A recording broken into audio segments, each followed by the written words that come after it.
আসসালামু আলাইকুম। স্বাগতম প্রত্যেকে মিরাজ ক্লাসরুমে। আজকে আমরা হচ্ছে ময়মনসিংহ পড়তে এসে এসি করে সলভ করব। তো আসুন আমরা একটু দেখি আমাদের সিকিউতে কি বলা আছে। এখানে আমাদের কাছে ডেটা দেওয়া ছিল কি, ময়মনসিংহ বোর্ড কত স্যার? 23। আচ্ছা, এটা আমরা ব্যবহার করবো না, এটা থাকুক। এখানে দেখো যে এ বি সি তিনটা বিন্দু দেওয়া আছে, তারা দিয়েছে এবি সমান 1/4 এসি দিছে। এ থেকে সি এর দূরত্ব দিচ্ছে তারা 60 মিটার। ভালো কথা। ভূমি থেকে এই বিন্দুতে বস্তুটি উঠতে যদি 2 মিনিট সময় লাগে তবে কতক্ষণ সরি, তাহলে কত ক্ষমতা প্রয়োগ করা হয়েছিল? এটা হচ্ছে ময়মনসিংহ বোর্ড 23 নাকি? আচ্ছা দাঁড়াও 1 সেকেন্ড। ময়মনসিংহ বোর্ড 23। ওকে, এখন তোমার কি মনে হয় যে ক্ষমতার তো অঙ্ক তোমরা মনে হয় এর আগে করো নাই? ক্ষমতার অঙ্ক এর আগে করা হয়েছিল তোমাদের? করা হয় নাই। করা না হইলে ক্ষমতার সূত্র কি তোমরা জানো? ক্ষমতার সূত্র হচ্ছে, সরি, নাম্বার না, আমার কাছে ক্যালকুলেশন করেছে তো আমি এটা বের করে রাখলাম। তো ক্ষমতার সূত্র হচ্ছে পি সমান সমান ডব্লিউ বাই টি। ডব্লিউ সমান সমান কি sir? M GS by T. কারণ এম এর মান কত? এম এর মান দেওয়া আছে 5 কেজি। গ্র্যাভিটি 9.8। হাইট কত স্যার? কারণ তোমার থেকে ভূমি থেকে এ বিন্দুতে উঠাইতে, এটা ছিল ভূমি, ভূমি থেকে এ বিন্দুতে উঠাইছে না?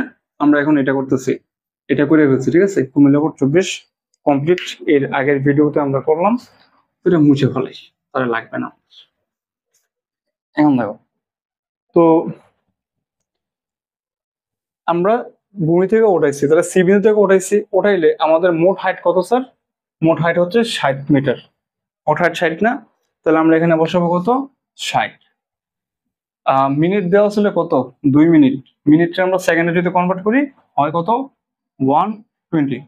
এখন এটাকে যদি আমরা হিসাব করি 24.5, 24.5 এবং মাথায় রাখবা ক্ষমতা একক হচ্ছে ওয়াট। এই হচ্ছে আমাদের কাঙ্ক্ষিত আনসার। তাহলে ক্ষমতার সূত্র কি? পি সমান ডব্লিউ বাই টি। ডব্লিউ সমান সমান এম জি এইচ। তো M G H by T যা ছিল আমরা মান বসায় করে ফেলছি। আচ্ছা, ঘন আমরা কি বলছে? বি ও সি বিন্দুতে শক্তির সংঘর্ষশীলতা অনুষ্ঠিত হয়েছিল এখানে, এটাই। বি ও সি বিন্দুতে শক্তির সংঘর্ষশীলতার নীতি অনুষ্ঠিত হয়েছিল এখানে। ভালো কথা। তাহলে আমরা এটা একসাথে করতে পারি অঙ্কটা। দেখো আমরা তখন অনেক কিছু শিখে ফেলছি। এখন এই ভূমিতে কি করছিল? এই অবস্থান থেকে মুক্তভাবে ছেড়ে দেওয়া হয়েছিল অ্যাকর্ডিং টু ডেটা। আমি এখানে শব্দ, আমি এটা বাংলা ভাষায় লিখে নেই, এই কারণে আমার কাছে সামনে টেস্ট ওটা খোলা আর কি। তারা বলছে যে এই অবস্থান থেকে মুক্তভাবে ছাইড়া দিছে। ছাইড়া দিলে এখন এখানে আমাদের কাছে কি নাই বলতে পারবা? আমাদের কাছে হাইটটা প্রপারলি নাই। হাইটটা নিয়ে একটু চিন্তা করো। তারা কি বলছে হাইটের কথা স্যার? এবি সমান সমান 1/4 এসি নাকি? এসির মান কত? 60 না? তাহলে আমরা বলতে পারি যে এবি সমান সমান 1/4 ইন্টু কত? 60। তাহলে 4×15 60। এখন আমরা এবির মান কত? এবির মান 15। এবির মান যদি 15 হয়, খেয়াল করো, তুমি যখন গতিশক্তির কথা চিন্তা করবা তখন হাইট চিন্তা করবে উপর থেকে নিচে। যখন তুমি বিভব শক্তির কথা চিন্তা করবা, তুমি হাইট চিন্তা করবে নিচের থেকে উপরে। তাহলে এ থেকে বি এর হাইট হচ্ছে 15, এই অব্দি ঠিক আছে। তুমি যখন বিভবের কথা চিন্তা করতেছো তখন তুমি সি থেকে বিতে যাইবা না? সি থেকে বিতে গেলে, তাহলে সি থেকে বিতে গেলে তোমার হাইট হবে কয় মিটার জানো নি? 60 থেকে 15 বিয়োগ করলে হয় 45 মিটার। এতটুকু তথ্য একটু মাথায় রাখতে হবে। তুমি যখন গতিশক্তির কথা চিন্তা করবা, হাইট চিন্তা করবে উপর থেকে নিচে। বিভব শক্তির কথা চিন্তা করলে হাইট চিন্তা করবা নিচের দিক থেকে উপরের দিকে। তাহলে তোমার হাইটের যে ঝামেলা, এই ঝামেলাটা পোয়াইতে হইব না বলে আমি আশা করি। আচ্ছা, কালারটা কি ঠিকঠাক আছে না? তাকে কালার ঠিকঠাক আছে না? কালার ঠিকঠাক আছে? আচ্ছা ঠিক আছে, কন্টিনিউ করতে করা। এখন দেখ, সরি দেখো, তো আমরা ডাইরেক্ট লিখতে পারি যে শক্তির সংঘর্ষশীলতার নীতি কি স্যার? নীতি হচ্ছে বিভব শক্তি আর গতি শক্তি এই দুটোর যোগফল সমান কিনা, এটা তোমার দেখতে হবে, অন্য কিছু না। যদি এটা তোমার দেখতে হয়, এখন তুমি কি লিখবা? তুমি লিখবা যে সুতরাং E of B, E of B তে তুমি কি লিখবা sir? VV plus TV. VV মানে কি? গতিশক্তি। তাহলে সরি বিভব শক্তি mgh, আর গতিশক্তি খেয়াল করো এখানে হাফ অফ mv স্কোয়ার, এবং বস্তুটা ছিল পরন্ত। তাহলে পরন্ত বস্তুর বেলায় আমি কি বলছিলাম স্যার, বি স্কোয়ার সমান সমান ইউ স্কোয়ার প্লাস 2gh, কিন্তু রাইট 2gh হইলে এখানে হাইট আমরা জানি এবির ক্ষেত্রে। তুমি প্রথমে বি বিন্দুর কথা চিন্তা করতেছো, তাহলে এবির ক্ষেত্রে আমরা হাইট কত জানছিলাম স্যার, 15 জানছিলাম। এখানে আধে বিঘায় কোনো কাজ আছে, কাজ নেই, তাহলে আমি 2 ইন্টু 9.8 ইন্টু 15 কিন্তু লিখতে পারি। হাইটের বিষয়টা বুঝছো?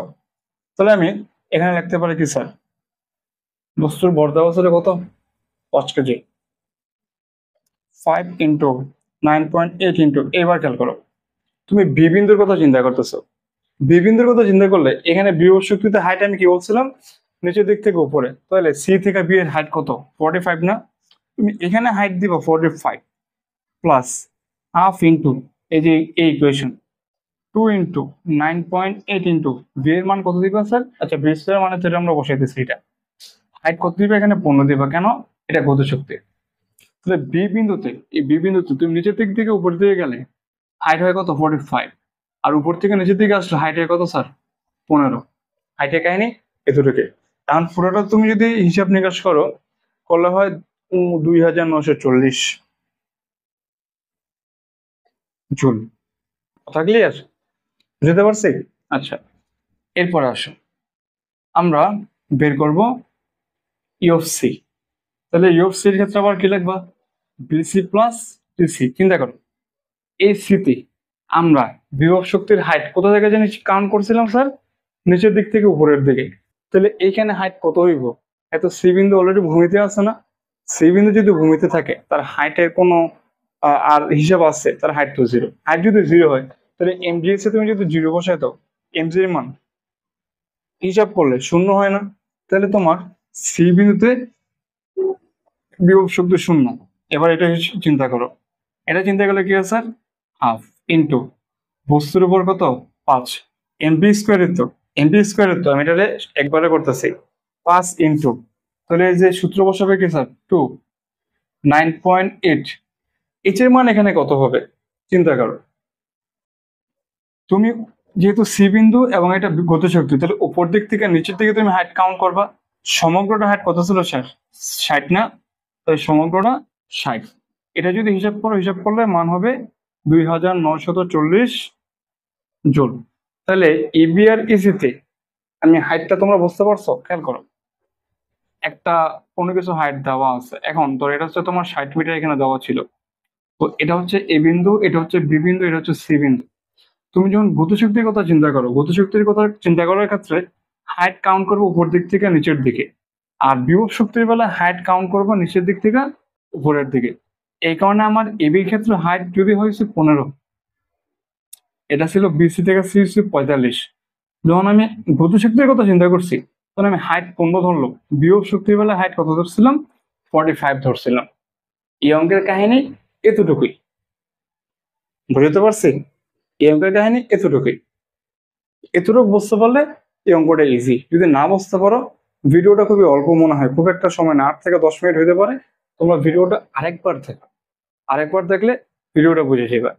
তো দেখা হচ্ছে তোমাদের সাথে কুমিল্লা বোর্ড 22 নিয়ে।